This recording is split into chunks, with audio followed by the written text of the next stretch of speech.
오늘 하나님의 말씀은 창세기 22장 1절로 5절 말씀까지 보겠습니다. 하나님의 말씀을 같이 읽겠습니다. 그 일 후에 하나님이 아브라함을 시험하시려고 그를 부르시되 아브라함아 하시니 그가 이르되 내가 여기 있나이다. 여호와께서 이르시되 네 아들 네 사랑하는 독자 이삭을 데리고 모리아 땅으로 가서 내가 내게 일러준 한 산 거기서 그를 번제로 드리라.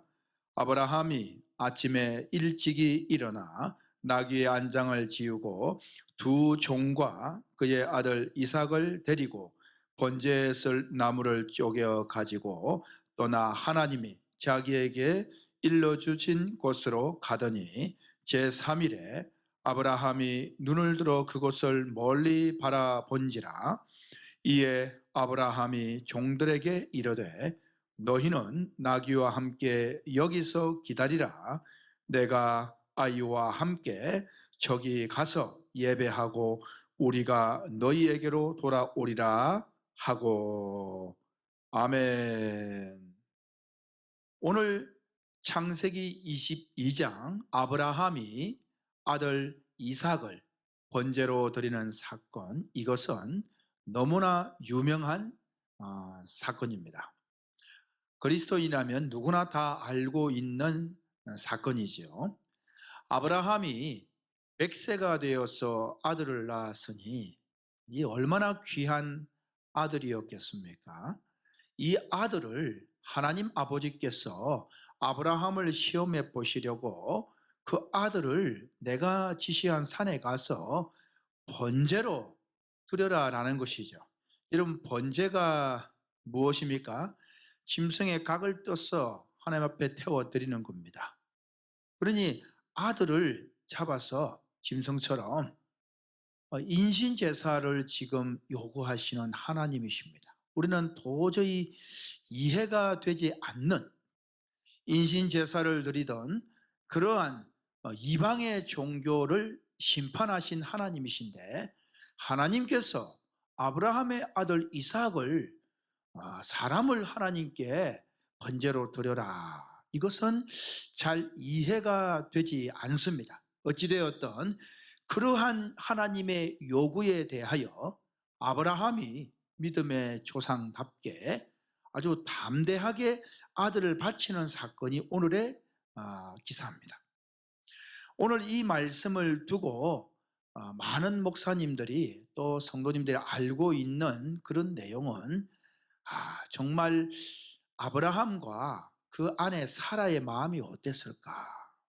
100세에 낳은 아들, 90세에 낳은 그 엄마 사라의 그 마음이 그 아들을 번제로 바치라 했을 때 어땠을까?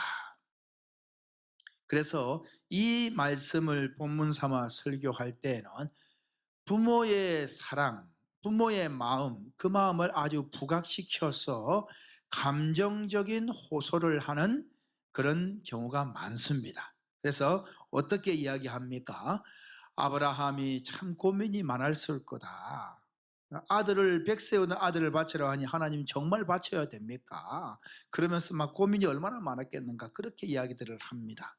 그리고 오늘 말씀 보니까 이렇게 기록하지요. 3절 말씀을 같이 한번 읽어보겠습니다. 3절 시작.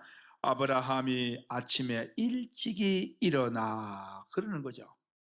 아브라함이 왜 일찍이 일어나 갔느냐, 이것을 두고 자기 부인 사라가 일어나기도 전에 그냥 아내 몰래 떠나야 되니까 일찍이 갔을 것이다, 이런 이야기를 합니다. 여러분, 다 이게 인간적인 이야기들입니다. 이거는 하나님 아버지가 말씀하려는 마음하고는 틀린 거예요. 그런데 그렇게 이야기를 해요. 그러니까 사람들은 정말 아버지 마음이, 엄마 마음이 힘들었겠다, 그렇게 생각을 합니다. 그리고 뭐라고 그럽니까? 이제 종들에게 하는 말이 너희들은 나귀와 함께 여기 있어라. 두 종을 남겨두고 이제 이삭과 아브라함이 그 산으로 올라가죠. 그것을 두고도 혹시나 종 둘이 그 주인이 아들을 죽이려고 하니 100세에 난 아들인데 그 아들을 죽이면 되겠냐 그러면서 아이고 주인님 노망이 드셨습니까? 왜 이러십니까? 말릴까 봐 띄어두고 올라갔다 이렇게 이야기를 하죠. 그런데 사실은 여러분 하나님의 의도하고는 다르다라는 것입니다. 그리고 아브라함이 이삭을 번제로 잡아야 되는데 칼을 들고는 이삭을 잡으려고 하는데 죽이려고 할 때에 그 아버지 마음이 어땠겠는가. 죽이려고 하는데 정말 하나님 이 아들을 진짜 죽여야 됩니까? 멈추려고 하는 마음이 없었겠는가. 그런 말들 인간적으로는 참 감동이 되고 가슴 아프고 참 그 부모의 마음을 느낄 수 있는 그런 호소입니다. 하지만 여러분 잘 아셔야 됩니다. 오늘 성경에 아브라함은 그런 장난하는 분이 아니었습니다. 아브라함은 얼마나 이 이삭을 정말로 단칼에 죽이려고 얼마나 담대하게 했기에 하나님께서 성경에 보면 아브라함아 아브라함아 두 번을 부르면서 급하게 말리시는 장면이 나옵니다. 아브라함은 장난스럽게 또 하나님 정말 죽여야 되겠으면 이거 죽여야 되겠습니까? 머뭇거리는 게 없었어요. 그대로 그냥 아들을 죽이려고 했다 이 말이에요. 그러니까 하나님께서 아브라함아 아브라함아 두 번을 부르시면서 멈추게 했다 이 말입니다. 멈춰라. 그 아이에게 손대지 마라. 여러분 그러면 오늘 이 본문의 말씀 속에 아브라함은 어떤 마음으로 모리아 땅에 있는 하나님께서 말씀하신 한 산, 그 산에 올랐을까요? 여러분 히브리서 11장에 보게 되어지면 이 장면에 대하여서 이렇게 증언을 합니다. 우리 한번 찾아보겠습니다. 히브리서 11장 17절로 19절 말씀입니다. 우리 같이 한번 읽어보겠습니다. 다 같이 읽겠습니다. 아브라함은 시험을 받을 때에 믿음으로 이삭을 드렸으니, 자 시험 받는 이때 오늘 창세기 22장을 말하는 거예요. 믿음으로 이삭을 드렸으니 그는 약속들을 받은 자로 돼 그 외아들을 드렸느니라. 그에게 이미 말씀하시기를, 하나님께서 이미 말씀하셨대요. 어떻게 해요? 네 자손이라 칭할 자는 이삭으로 말미암음이라 하셨으니. 그러니 이제 아브라함은 하나님께 이 약속을 받았지요. 네 자손은 이삭으로부터 나오는 거다 그러는 거죠. 그러면 이삭을 죽여도 하나님께서 어떻게 하신다고요? 이삭을 다시 살리실 것이다 라는 믿음을 아브라함은 가지고 있었던 거예요. 다시 말하면 부활의 신앙을 가지고 있었던 거죠. 해서 여러분 아브라함이 일찍이 나귀의 안장을 지우고 출발한 그 마음은 어떤 마음이냐? 사라가 힘들어할까 봐 그런 개념이 아니고, 그는 하나님께서 허락하신 그 시간에 하나님께서 허락하신 그 산에서 부활의 신앙과 그 영광을 바라보고 그 영광을 목격하고자 하는 그 믿음으로, 부활의 믿음으로 그 산에 올랐다라는 사실입니다. 그래서 오늘 히브리서 19장까지 읽어보겠습니다. 이렇게 증언합니다. 19절 시작. 그가 하나님이 능히 이삭을 죽은 자 가운데서 다시 살리실 줄로 생각한지라. 아멘. 아브라함은 이삭을 죽여도 하나님께서 부활시킬 줄, 그 부활의 신앙을 깨닫고 그걸 알고 있다는 사실이에요. 그래서 아브라함은 담대하게 그 아들을 죽이려고 하는 명령하신 대로 그대로 순종할 수 있었습니다. 이것은 어떤 믿음이냐? 부활의 믿음, 부활의 신앙을 말합니다. 여러분 다시 한번 히브리서 볼까요? 히브리서 11장 17절로 19절 이어 읽겠습니다. 시작. 아브라함은 시험을 받을 때에 믿음으로 이삭을 드렸으니 그는 약속들을 받은 자로 돼 그 외아들을 드렸느니라. 그에게 이미 말씀하시기를 네 자손이라 칭할 자는 이삭으로 말미암음이라 하셨으니 그가 하나님이 능히 이삭을 죽은 자 가운데서 다시 살리실 줄로 생각한지라. 비유컨대 그를 죽은 자 가운데서 도로 받은 것이니라. 아멘. 다시 살리실 줄 생각했다, 믿었다 이 말입니다. 그리고 비유컨대 뭐라 했습니까? 비유컨대 실제로 이삭이 죽은 건 아니죠. 근데 비유컨대 뭐라 했습니까? 비유컨대 그를 죽은 자 가운데서 도로 받은 것이니라. 여러분, 죽은 자 가운데서 도로 받았다는 것은 살아났다 이 말이겠죠. 그러니 이삭의 그 사건, 아브라함의 그 모리아 땅의 사건은 부활의 사건을 비유한 것이다라고 말씀하고 있는 것입니다. 여러분, 그래서 우리는 이 창세기 22장 설교를 하고 들을 때 부모의 그 안타까운 마음, 거기에 포커스가 맞추어지는 것이 아니라 사실 이 말씀은 부활의 믿음에 대한 강조점을 둬야 된다는 사실입니다. 그래서 이 말씀을 증언할 때 꼭 부활의 증인이 되어지기를 주 예수 그리스도 이름으로 축원합니다. 그래서 여러분, 오늘 성경 보니까 아브라함이 일찍이 출발한 것도 그 얼마나 그 부활의 신앙을 믿음을 확인하고 또 그 신앙을 목격하고자 그 마음으로 산을 찾았고, 또 이렇게 고백합니다. 오늘 본문 창세기 22장 5절에 이런 증언을 합니다. 같이 한번 5절 읽어보겠습니다. 이에 아브라함이 종들에게 이르되 너희는 나귀와 함께 여기에서 기다리라. 그 다음 말씀 중요합니다. 시작. 내가 아이와 함께 저기 가서 예배하고 우리가 너희에게로 돌아오리라 하고. 아멘. 여기에서 자, 내가 이 아이는 이삭을 말하죠. 아이와 함께 저기 가서 예배하고 뭐하고? 예배하고. 그 다음 말씀 뭐랬습니까? 우리가 너희에게로 돌아오리라. 여기에서 우리가라고 했습니다. 1인칭 복수 주격입니다. 다시 말하면 지금 이삭을 죽이러 가는 거예요. 그러면 이치적으로 아들을 죽였으면 돌아올 사람은 혼자 오겠죠. 그런데 이 아브라함은 종들에게 말하기를 우리가 예배하고 우리가 너에게로 같이 온다, 아들과 같이 오겠다라고 이미 믿음의 선포를 하고 있는 것입니다. 왜냐? 아브라함은 이삭을 죽여도 하나님이 부활시킨다는 그 믿음을 가지고 있었고 하나님께서 이미 보여주신 거예요. 그래서 오늘 이삭을 번제로 드리기도 전에 종들에게 미리 증언하는 것이 우리가 돌아올 것이다, 그렇게 고백을 하는 것입니다. 사랑하는 성도 여러분, 여러분들은 부활에 대한 신앙이 있습니까? 여러분, 이 땅에서 우리가 주를 위해 살다가 죽게 되어질 때에 죽으면 끝이라고 생각됩니까? 정말로 부활의 신앙이 있습니까?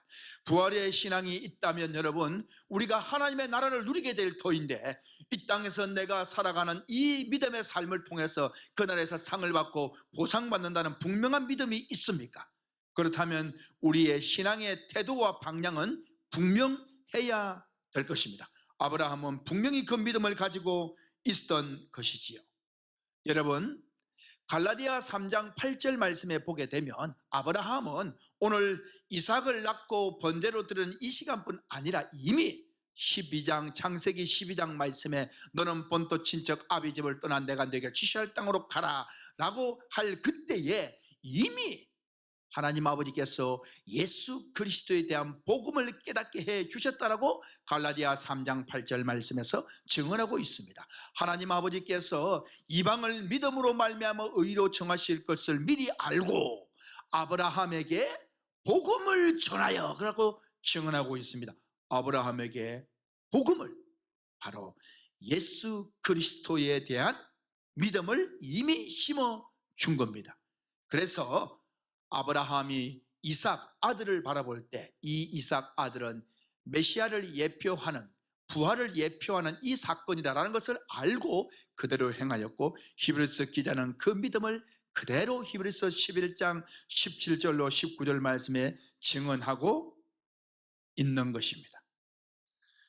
사랑하는 성도 여러분, 이삭의 이 번제 사건, 십자가의 죽음과 예수의 부활, 이것을 예표하는 사건입니다. 번제로 들어간 이삭이 번제로 드려졌지만은 하나님께서 도로 얻게 했다. 이것은 예수님께서 갈보리에서 십자가를 짊어지시고 거기에서 죽으셨지만 다시 부활하셨다. 바로 이삭의 부활 사건은 메시아이신 예수 그리스도의 부활 사건을 말씀하고 있습니다. 그래서 오늘 설교 제목처럼 아들을 번제로 드린 아브라함의 믿음이라고 했는데, 아들을 번제로 드린 아브라함의 그 마음이 어떤 마음이냐? 아들을 십자가에 드린 하나님의 마음이다라고 하는 것입니다. 그럼 어떤 마음입니까? 아브라함은 부활을 안 것처럼 하나님 아버지께서도 아들 예수 그리스도를 십자가에 달 때 부활을 이미 계획하시고 알고 그 사건을 이루고 있다라는 사실입니다. 여러분, 오늘 아브라함이 가졌던 그 믿음, 부활의 믿음이죠. 모리아 산에서, 땅에 있는 산에서 아들을 바친 아브라함의 믿음은 바로 부활의 믿음을 말합니다. 그래서 오늘 성경에 보게 되어지면 그 아브라함에 대하여 하나님께서 이렇게 말씀을 하시는데, 2절 말씀을 같이 한번 읽어봅시다. 시작. 여호와께서 이러시되 네 아들 네 사랑하는 독자 이삭을 데리고, 이렇게 말합니다. 네 아들, 네 뭐하는 독자? 사랑하는 독자라고 말합니다. 아브라함이 얼마나 사랑했겠어요? 여러분, 하나님 아버지께서 예수 그리스도를 얼마나 사랑하셨겠어요? 그 사랑하는 독자라고 하면 이 사랑이라고 하는 단어, 여러분, 이 단어가 성경에서 제일 먼저 시작되어지는 것이 바로 오늘 이 본문의 말씀입니다. 사랑이라고 하는 이 말이 처음 등장하는, 바로 아브라함에게 말씀하시기를 네 아들 네 사랑하는 독자 이삭을 데리고 모리아 땅으로 가서 라고 말하는 이 사랑하는 아들, 이 사랑이 처음 등장하게 되어집니다. 여러분, 사랑이라고 하는 것은 사실은 어떤 사랑이냐? 사랑 중에 최고의 사랑, 그 사랑은 십자가의 사랑이죠. 그래서 우리 주님께서 친구를 위하여 생명을 버리며 이에 더 큰 사랑이 없다라고 말씀하셨어요. 예수님은 제자들을 너희는 나의 친구다라고 말씀하셨거든요. 그래서 주님 말씀하시는 사람이 친구를 위하여 생명을 버리며 이에 더 큰 사랑이 없다라고 말하는 것은, 그 말씀은 바로 내가 너희를 친구 삼았는데 내가 너희를 대신해 주고, 어디에서? 십자가에서. 그러니 십자가의 사랑보다 더 큰 사랑은 없는 거야 라고 말씀하시고 싶었던 거였죠. 그래서 여러분, 야고보서 2장 8절 말씀에 보게 되어지면 최고의 법이 무엇이냐? 그것은 성경의 이름같이 내 이웃을 네 몸과 같이 사랑하라 한 이것을 실천하는 자가 최고의 법을 지키는 자라라고 말씀을 하고 있습니다. 내 이웃 사랑하길 내 몸과 같이 사랑하는 자, 바로 예수 그리스도께서 십자가를 짊어진 그 사랑이 최고의 법이요 최고의 사랑을 말하는 겁니다. 사랑에 대하여서 십자가의 사랑을 빼면은 말이 안 되는 거예요. 그래서 오늘 이 사랑이라는 단어가 처음 등장하는 창세기 22장 오늘 2절 말씀에 네 사랑하는 독자라고 할 때 그 사랑은 그 아들을 어떻게 하는 것입니까? 2절 하반절에 보게 되면 모리아 땅으로 가서 내가 내게 일러준 한 산 거기서 그를 뭐로 드리라? 번제로 드리라. 그래서 네가 그 아들을 사랑하지, 그 아들을 사랑하는데 그 사랑이 진짜 최고의 법으로 성화될 수 있는 사랑은 그 아들을 번제로 드리는 거야 라는 것이죠. 해서 그를 번제로 드려라. 사랑의 극치는 십자가입니다. 십자가는 번제를 상징하는 거예요. 그래서 네 아들 사랑하는 아들을 번제로 드려라. 예수님이 십자가를 의미하는 것이죠. 자, 그러면 그 번제로 드린다는 것을, 그럼 오늘 여러분 이 말씀을 전하고 듣고 있는 저와 여러분들, 우리 또한 최고의 사랑을 해야 됩니다. 그러면 최고의 사랑을 한다라는 것이 무엇일까요? 우리 또한 그 사랑을 해야 되는 것이죠. 그 사랑이 뭡니까? 번제로 드려지는 것. 번제로 해서 이 그를 번제로 드리라라고 2절에 하반절에 말씀하시면서 5절에 보게 되어지면, 우리 5절을 같이 한번 읽어봅시다. 시작. 이에 아브라함이 종들에게 이르되 너희는 나귀와 함께 여기서 기다리라. 내가 아이와 함께 저기 가서 뭐하고? 예배하고 우리가 너희에게로 돌아오리라. 여러분, 예배라고 하는 단어도 여기서 처음 사용됩니다. 예배, 이게 뭡니까? 2절에서 번제로 드리는 것을 말하겠죠. 예배입니다. 여러분, 예배라는 단어가, 사랑이라는 단어도 여기서 처음 사용되어지고 예배라는 단어도 처음 사용되어지는데, 예배에 대한 정의를 내릴 때에 우리는 빼놓을 수 없는 말씀이 있습니다. 바로 로마서 12장 1절 말씀이죠. 그러므로 형제들아, 내가 하나님의 모든 자비하심으로 너희를 권하노니. 그랬어요. 하나님의 모든 자비하심이 무엇입니까? 하나님의 모든 자비하심은 하나님의 모든 성경을 통틀어서 내가 권면한다는 거예요. 하나님의 뜻을. 그래서 사랑하는 형제들아, 내가 하나님의 모든 자비하심으로 성경을 근거해서 너희를 권하노니 너희 몸을 하나님이 기뻐하시는 거룩한 산제물로 드려라. 산제물로, 이삭처럼, 예수님처럼 이 말입니다. 산제물로 드려라. 이는 너희가 드릴 영적 예배니라. 아멘. 그랬습니다. 그러면 여러분, 우리가 산제물로 하나님께 드려진다는 게 무엇입니까? 죽은 게 아니에요. 살아있는 거예요. 그러니 그것은 바로 오늘 우리가 살아 누리는 우리의 삶을 이야기하는 겁니다. 그러니 우리가 살아가는 이 삶 자체가 뭐라는 거예요? 거룩한 제사가, 거룩한 예배가 되어져야 됩니다. 거룩한 삶이 되어져야 되는 것이죠. 그러면 여러분, 오늘 성경에서 아브라함의 믿음을 이야기할 때 번제로 드리는 믿음인데, 부활의 믿음이죠. 그래, 부활의 믿음 때문에 그 사랑하는 아들을 번제로 드릴 수가 있는 거예요. 그 번제로 드린다는 것은 아브라함이 고백했던 예배를 말하는 것입니다. 오늘 우리가 아브라함의 믿음처럼 하나님 아버지 앞에 정말 산제물로 드리는 그 예배의 삶을 산다라고 한다면, 근본적으로 우리가 가장 중요하게 가져야 될 믿음이 어떤 믿음이냐? 아브라함과 같은 바로 부활의 신앙입니다. 부활의 신앙과 부활의 믿음이 없으면 우리는 아무런 의미가 없는 겁니다. 그래서 예수님의 제자들은 우리는 부활의 증인이라 라고 말씀합니다. 부활이 없으면 우리에게는 우리가 수고한 이 모든 것들이 무슨 의미가 있다는 것입니까? 아주 헛것이고 헛된 것이고 아무것도 아니고 우리는 세상에서 가장 불쌍한 그런 사람이 될 수밖에 없습니다. 그래서 사도 바울은 고린도전서 15장 말씀에서 이렇게 증언합니다. 우리 이 말씀 한번 찾아 읽고 예배 마치도록 하겠습니다. 고린도전서 15장 19절 말씀 한번 보겠습니다. 고린도전서 15장 19절입니다. 17절부터 한번 읽어볼까요? 같이 읽겠습니다. 그리스도께서 다시 살아나신 일이 없으면, 부활을 말하죠, 너희의 믿음도 헛되고 너희가 여전히 죄 가운데 있을 것이요. 그러니 예수님의 부활이 없으면 우리는 믿음은 헛것이다 이 말이에요. 8절 18절 말씀, 또한 그리스도 안에서 잠자는 자도 망하였으리니. 19절 시작. 만일 그리스도 안에서 우리가 바라는 것이 다만 이 세상의 삶뿐이면, 부활이 없다면 이 말입니다, 모든 사람 가운데 우리가 더욱 불쌍한 자이리라. 이 말씀은 무슨 말입니까? 반드시 뭐가 있다? 부활이 있다라고 하는 것입니다.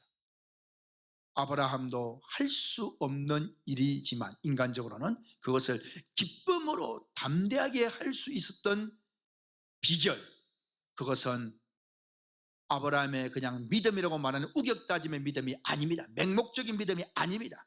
아브라함이 아브라함되게 할 수 있던 것은 바로 부활의 신앙, 부활의 믿음이 있었기 때문에 사람이 할 수 없는 일이지만 믿음으로 할 수 있었던 것입니다. 오늘 저와 여러분들이 하나님의 나라를 위해서 살아갈 때 산제물로, 거룩한 제물로 우리가 영적 예배를 드리며 살아간다는 삶을 우리가 인간적으로는 할 수가 없어요. 왜? 내게 손해보고 내가 바보 취급당하고 내가 손가락질 받고 나도 혈기가 있고 나도 성격이 있는데 내가 왜 이렇게 살아야 돼? 그렇게 말할 수 있습니다. 그런데 우리가 그럼에도 불구하고 우리가 때로는 손해보고 우리가 때로는 바보 취급을 받더라도 묵묵히 믿음의 길을 갈 수 있는 비결, 그것은 바로 부활의 신앙, 하나님 아버지께서 영원히 준비하신 그 나라, 그 소망이 있기 때문에 우리는 이 땅에서 예수 그리스도의 영광을 위해서 참아낼 수가 있고 헌신할 수도 있는 것입니다. 아브라함의 믿음은 부활의 믿음입니다. 이 믿음을 꼭 가지시고 창세기 22장을 증언할 때 아브라함의 부활 신앙을 꼭 증언하는 저와 여러분 되어지기를 예수 그리스도 이름으로 축원합니다. 감사합니다.